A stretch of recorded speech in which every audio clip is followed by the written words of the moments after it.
So Joker is a movie I've been looking forward to ever since it was announced. Despite all the memes, I've always found the Joker to be a really compelling character, and the idea of a film exploring one of his many origin stories just sounds really interesting to me. So now that Joker's finally out, it's time to review it. Can you introduce me as Joker?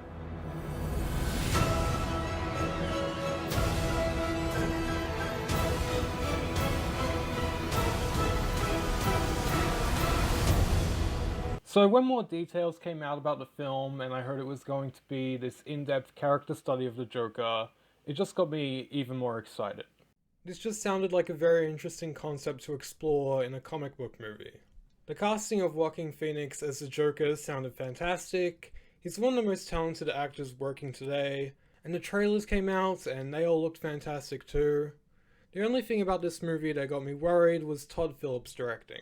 I haven't seen them myself, but I've heard The Hangover 2 and 3 are awful. The only film of his I have seen was War Dogs, which I enjoyed, but I wasn't blown away by, which is what I would want from a Joker standalone movie.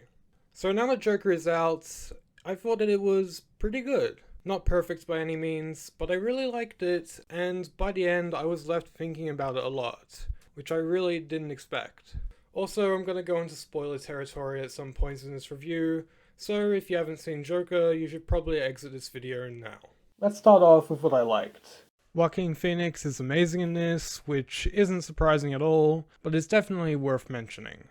He really nails this role as a guy who is severely mentally ill, and the depiction of mental illness really adds something new to this character that the other versions didn't really have. He also does a good job at making this character sympathetic, at least in the first half. And when he starts killing people, you're just like, no, don't become the Joker, you're too sympathetic, ahaha. Anyway, oh, and his laugh is probably my favorite Joker laugh. Some people are already saying he's better than Heath Ledger, and yeah, I'm not too sure about that. I mean, they're also playing completely different versions of his character.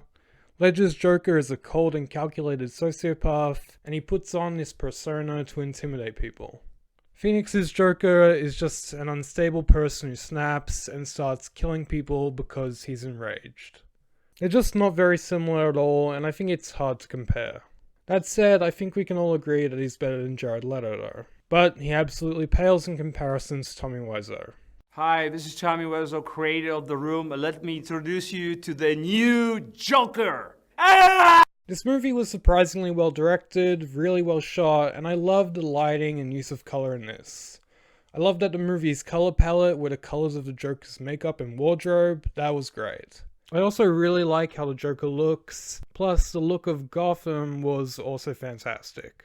It's very comic accurate and feels very grimy and dirty and lived in. It's perfect. The movie had a few really tense scenes which were made even more tense by the movie's fantastic score, and I really liked the ending. I've heard some people say it should have just ended here, but I disagree. The movie's final scene makes you question how much of the movie happened, or if it was all in Arthur's head. I actually have my own interpretation of how much happened. I think the thing with the clown protesters never happened because their clown masks are directly based on Arthur's look, even though it's established that no one got a good look at him. And Joker killing Murray Franklin was also in his head, because we see him run out of bullets when he killed those Wall Street guys, and it's established that he can't own a gun legally, so he wouldn't be able to buy more bullets. That said, he may have still had some bullets left over, but I'm not too sure. And as I mentioned, it just doesn't seem very plausible at all that Murray Franklin would invite this person who clearly has some serious issues on his show.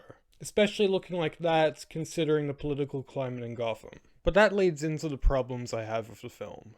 Because while thinking about this, I realized I might just be making excuses for plot points that just don't make any sense. Like Arthur constantly getting beat up for no reason, or those two cops being the most incompetent cops in movie history. Also a missed opportunity to make them young Commissioner Gordon and Arnold Flass, by the way. Or Arthur accidentally inspiring gamers to rise up, or literally anything to do with Murray. I just don't know how much of it was just poorly written, and how much of these unlikely scenarios were just Arthur's imagination. Speaking of the writing, I found a lot of dialogue in this to be very on the nose.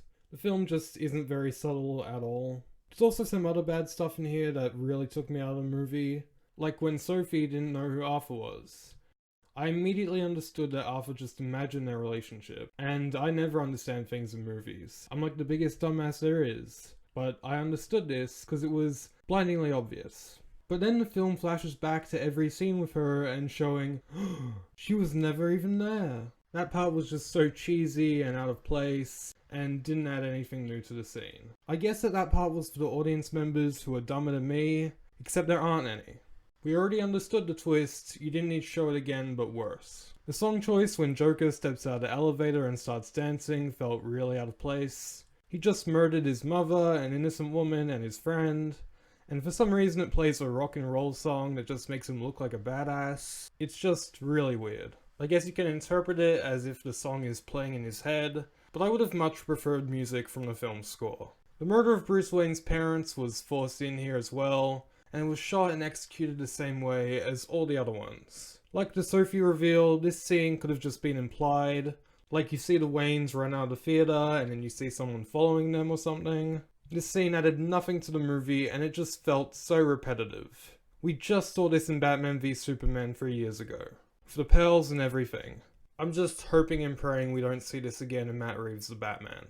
Bruce Wayne's parents getting murdered are a cliche at this point. I'm just so sick of it. Also, I feel like I should quickly mention the controversy surrounding this movie. That it's somehow going to inspire mentally unstable people to become violent and commit a mass shooting. I think it should be noted that this concern is basically just present in America and nowhere else. And I can't for the life of me figure out why this is. Why is this concern for Americans, but not for anyone else? I don't know, it's like the US has really shitty, outdated gun laws that allow mass shootings to happen. Actually, nah, that's dumb. Yeah, we should just blame it on movies and video games. So, overall, Joker was good, but not all I hoped it would be. I understand why some people loved it, and I understand why some people hated it. I do, however, want to see the movie again, because I'm curious if I'll like it more or less on a second watch. But for now though, I think I'm gonna give Joker an 8 out of 10. Anyway, that's what I thought about Joker. Thanks for watching, I really appreciate it. If you want, you can follow me on Twitter @CinemaGeekYT, leave a like and subscribe for more videos like this one.